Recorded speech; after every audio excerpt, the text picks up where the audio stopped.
And in the midst of all of this, there are also seers in the state of Karnataka who are coming out and, putting their weight behind Deputy Chief Minister of the state, D.K. Shivakumar.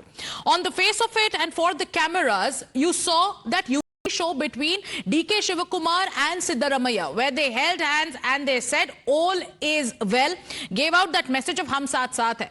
But in the backdrop, there are supporters who are unwilling to let go of their pitch. Then there are also seers. This time it is the Rambapuri Jagadguru who has come out and has sent a message to the Congress High Command. He says that everybody knows the kind of efforts that was put in by D.K. Shivakumar to ensure that the Congress comes back to power in the state of Karnataka. Then he goes on to make an appeal to the High Command that you must honor the power sharing pact that you itself had formulated, that everybody knows about. So this is a message coming in from a top seer. Listen in.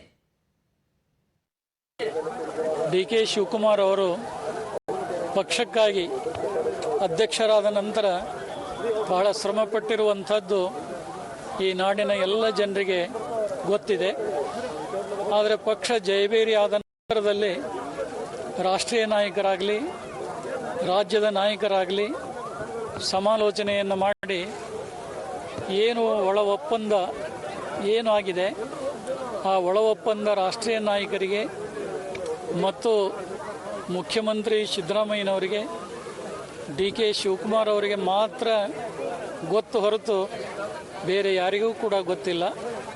ಯಾರೇ ಆಗಿರಲಿ, ಏನು ಒಂದು ರಾಷ್ಟ್ರೀಯ ನಾಯಕರ ಸಮ್ಮುಖದಲ್ಲಿ ಆದಂಥ ಒಡಂಬಡಿಕೆಯಿಂದ ನಡೆದುಕೊಂಡ್ರೆ ಆ ರಾಜಕಾರಣಿಗಳೆಲ್ಲರಿಗೂ ಕೂಡ ಗೌರವ ಇದೆ. ಈಗಾಗಲೇ ರಾಜ್ಯದ ನಾಯಕತ್ವದ ವಿಚಾರದಲ್ಲಿ ಕಾರ್ಯಕರ್ತರು, ಶ್ರೀಗಳು, ಜನ ಬಯಸ್ತಾರೆ.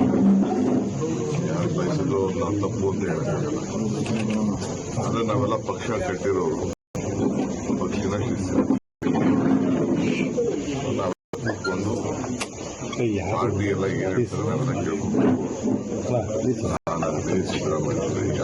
ಸಿದ್ದರಾಮಯ್ಯನವರು ಅನೇಕ ಬಾರಿ ಹೇಳಿದ್ದಾರೆ.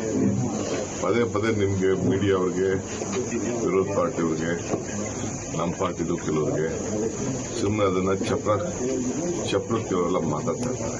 ಈಗ ಯಾವ ಅವಶ್ಯಕತೆ ಇಲ್ಲ. ಮಲ್ಲಿಕಾರ್ಜುನ ಖರ್ಗೆ ಅವರು ಹೇಳಿದ್ದಾರೆ, ಯಾವ ವಿಚಾರನೂ ಮಾತಾಡೋದು ಅದಕ್ಕೆ ನಾವು ಮಾತಾಡೋದು. ಪಕ್ಷ ಏನ್ ಹೇಳ್ತಾರೆ ನಾವೆಲ್ಲ ಕೇಳ್ತೀವಿ.